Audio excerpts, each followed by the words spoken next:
আসসালামু আলাইকুম viewers, welcome back to my channel yummy table by Nusrat. আজকে আমি আপনাদেরকে তৈরি করে দেখাবো ক্রিসপি পটেটো রোলস। এটা খেতে দারুণ মজা, বিকেলের নাস্তার জন্য পারফেক্ট। চলুন দেখে নেই কীভাবে তৈরি করতে হয়। এর জন্য প্রথমে একটি বাটিতে 1 কাপ ময়দা নিয়ে নিচ্ছি, সাথে দিয়ে দিচ্ছি স্বাদ মতো লবণ, সেই সাথে দিয়ে দিলাম 1 টেবিল চামচ রান্নার তেল। এখন হাত দিয়ে সব কিছু একটু ভালোভাবে মিশিয়ে নিচ্ছি।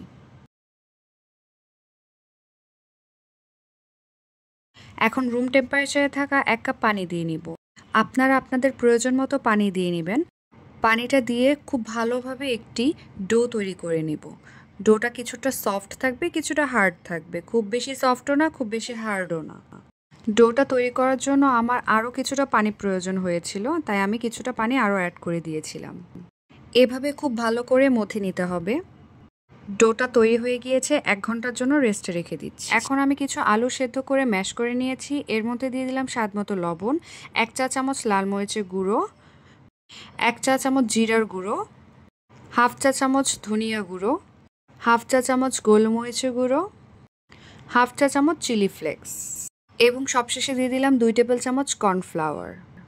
এখন সব কিছু খুব ভালোভাবে মিশিয়ে নিতে হবে।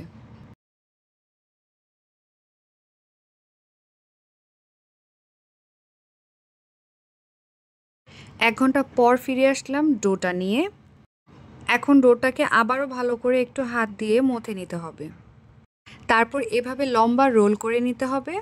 এখন আমি নাইফের সাহায্যে ভাগ ভাগ করে নিচ্ছি।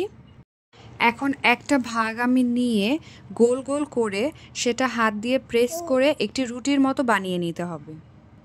এটা বলে বোঝানো যাবে না, ভিডিও দেখে প্রসেসিংটা শিখে নিতে হবে।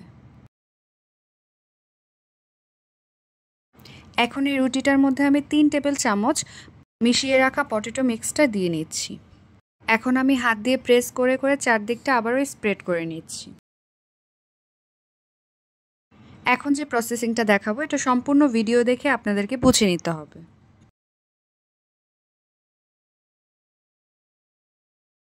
এখন কাটা অংশের দিকটা আমি রোল করে করে পেঁচিয়ে নিচ্ছি।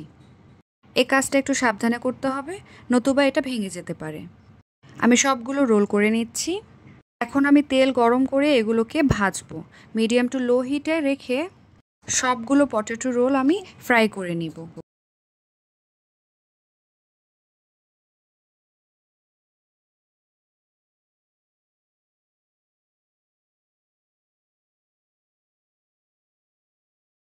এরকম সোনালি কালার হয়ে এলে আমি এগুলোকে তুলে রাখবো।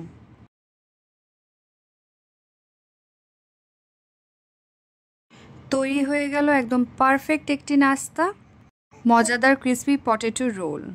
আশা করি রেসিপিটি ভালো লেগেছে। ভালো লেগে থাকলে আমার চ্যানেলটা অবশ্যই সাবস্ক্রাইব করবেন। Thanks for watching. আল্লাহ হাফেজ।